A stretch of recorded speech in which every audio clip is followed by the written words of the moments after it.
Assalamualaikum warahmatullahi wabarakatuh. Berdirinya kami di sini akan mempresentasikan tentang peta penyebaran agama Islam di Nusantara. Sebelum itu, izinkan kami memperkenalkan diri terlebih dahulu. Perkenalkan, nama saya Rina Wijaningsih dari kelas 10 IPA 5, nomor absen 26. Perkenalkan, nama saya Nurul Latifah, nomor absen 2. Perkenalkan, saya Rizky Septiadi Karim, nomor absen 30. Perkenalkan, nama saya Tiap Pradika, nomor absen 34. Pengaruh Islam yang masuk sejak awal abad ke-7 atau 8 Masehi telah membawa banyak perubahan besar bagi kehidupan nenek moyang bangsa Indonesia.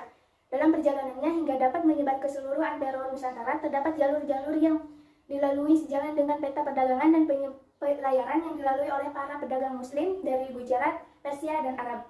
Jalur-jalur perdagangan Islam tersebut dapat dilihat pada gambar peta di atas. Sebelum itu, saya akan menjelaskan warna-warna pada peta. Pertama, ada warna hijau muda yang terdapat di daerah Banten, Sunda Kelapa, Cirebon, Demak, Gresik, dan Brunei yang terjadi penyebaran pada abad ke-13 dan 14. Dan yang kedua, ada warna hijau tua yang terdapat di daerah Minangkabau dan Barus yang terjadi penyebaran pada abad ke-15. Dan yang ketiga, ada warna kuning yang terdapat di daerah Patani, Kedah, dan Malaka yang terjadi penyebaran pada abad ke-16. Dan yang terakhir, ada warna coklat yang terdapat di daerah Makassar, Sulawesi, Pontianak, dan Bangka yang terjadi penyebaran pada abad ke-17 dan 18.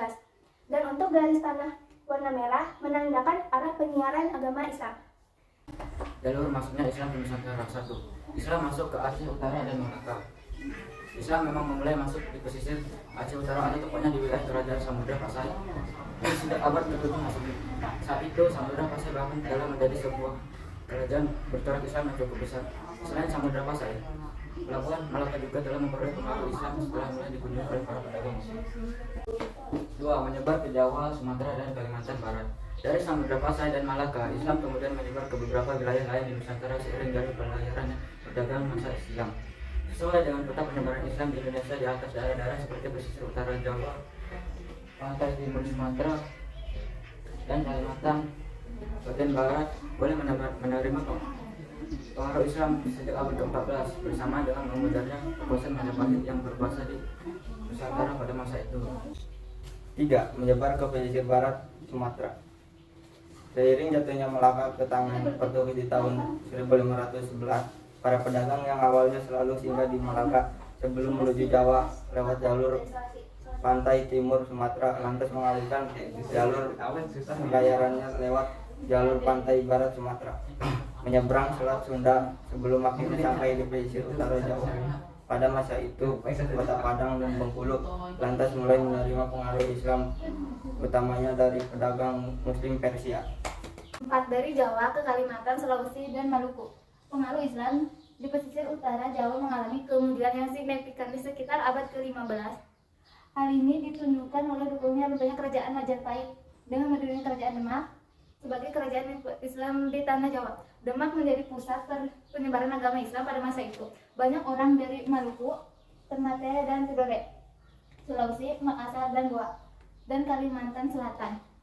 Banyak yang tertarik dengan ajaran Islam melimut di pesantren-pesantren Demak. Pasca menyelesaikan pendidikannya, orang-orang tersebut lantas kembali ke daerahnya masing-masing. 5. Syiar Islam di abad ke-16. Di abad ke-16 di Maluku, Sulawesi, dan Kalimantan berdiri kerajaan-kerajaan bercorak Islam seperti Kesultanan Ternate Tidore, Kesultanan Goa Talo, Kesultanan Makassar, dan Kesultanan Banjar. Kesultanan-kesultanan bercorak Islam tersebut juga membantu penyebaran Islam di Nusantara. Kesultanan Ternate Tidore menyebarkan Islam ke wilayah sekitar Maluku, Papua, dan Sulawesi Utara. Kesultanan Makassar dan Goa Talo menyebarkan ke wilayah Nusa Tenggara dan Kalimantan Timur. Sementara Kesultanan Banjar menyebarkan pengaruh Islam ke pedalaman Kalimantan. Sejak abad ke-16 ini, pengaruh Islam sudah menyebar secara merata ke seluruh wilayah Indonesia. Pengaruh ini berhasil mengubah agama dan kepercayaan nenek moyang kita yang awalnya memeluk Hindu-Buddha ke agama Islam. Adapun peta-peta penyebaran Islam di Nusantara beserta jalur-jalurnya di atas hingga kini bisa dibuktikan kebenarannya lewat beberapa peninggalan bersejarah di kota-kota yang pernah menjadi pusat penyebaran Islam. Demikian ulasan penjelasan dari peta penyebaran agama Islam di Nusantara. Sekian dari kami akhiri dengan wassalamualaikum warahmatullahi wabarakatuh.